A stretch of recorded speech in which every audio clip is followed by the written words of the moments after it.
यादव जिंदाबाद जिंदाबाद जिंदाबाद पप्पू यादव जिंदाबाद जिंदाबाद जिंदाबाद पूर्णिया की जनता जिंदाबाद जिंदाबाद जिंदाबाद पूर्णिया की जनता जिंदाबाद जिंदाबाद जिंदाबाद पूर्णिया का नेता कैसा हो पप्पू यादव जैसा हो।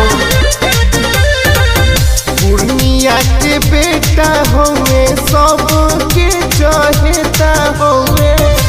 पूर्णिया के बेटा होवे सबके चहेता होवे तो बनले पूर्णिया से अब की उम्मीदवार इनका के जिताई अब की बार पप्पू यादव के दिया पन दुलार इनका के जिताई अब की बार।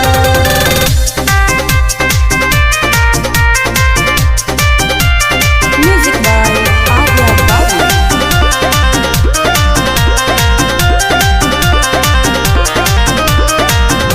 पप्पू यादव के होता सगरो बड़ाई फरज मनौता वाला दिहले देखाई पप्पू यादव ऐसे इंसान खोजला से ना मिली पप्पू यादव के होता सगरो बड़ाई फरज मनौता वाला दिहले देखाई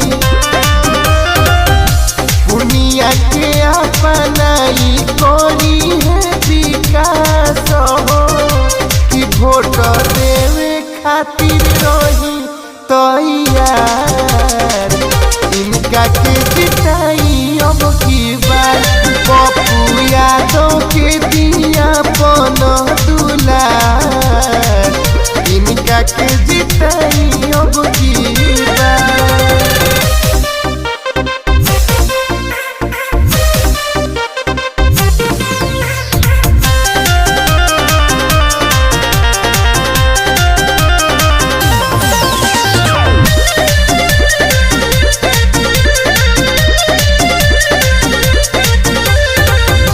मिलल बा 10 साल से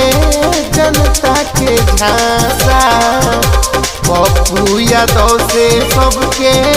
लागल बयासा सारा लोग के आस लगल बा पप्पू यादव से मिलल बा 10 साल में जनता के झांसा पप्पू यादव से सबके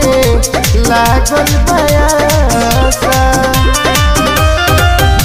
करी लेनी होरा जनी बतिया भूलई हो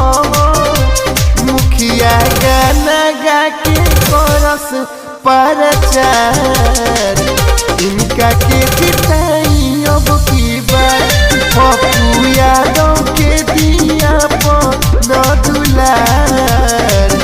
इनका के जिताई अब की